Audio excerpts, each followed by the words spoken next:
Kimi tədbir zalında qeydiyyatdan keçirir, kimi vətəndaşları yönləndirir. Məqsəd isə sadədir, cəmiyyətə fayda vermək, təcrübə qazanmaq.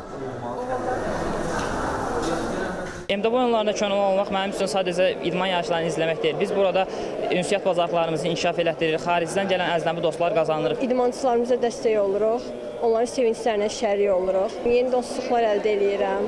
Qazandığım təcrübələr hal-hazırda mənim yeni işimə adaptasiya olmağıma, eyni zamanda könüllülərlə birlikdə işləməyimi çox asanlaşdırır.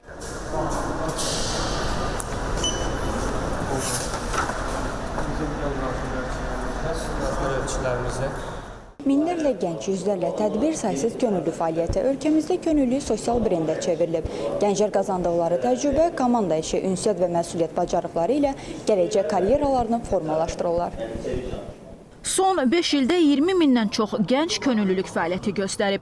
Bundan öncəki 3-cü MDB oyunlarından öncəki yarışlarda, beynəlxalq tədbirlərdə könüllü olmuş, özünü inkişaf etdirmiş, özünə yeni təcrübələr əldə etmiş könüllülərimiz bir çoxu 3-cü MDB oyunlarının təşkilatçılığında çalışırlar. Onlar artıq gənc könüllülərlə öz təcrübələrini bölüşürlər. 2009-cu ildə könüllü fəaliyyəti haqqında qanun Azərbaycanda könüllülük fəaliyyətinin inkişafında xüsusi rol oynadı. Qanun gənclərin sosial, təhsil, idman, mədəni və ekoloji layihələrdə iştirakını təşviq etdi.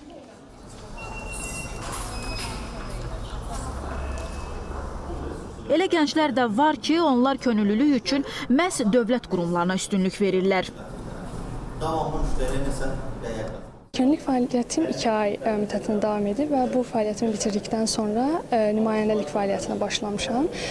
Nümayəndə olduğum müddətdə mən könüllülərin layihələrə cəlb olunması, onlar üçün maraqlı layihələrin keçirilməsinə məşğul oluram. Asan xidmətli fəaliyyətimi davam etdirmək istəyirəm. Davam etdirməmin məqsədi də bundadır ki, gələcək işlərimlə bağlı daha yaxşı təcrübə qazanmaq üçün.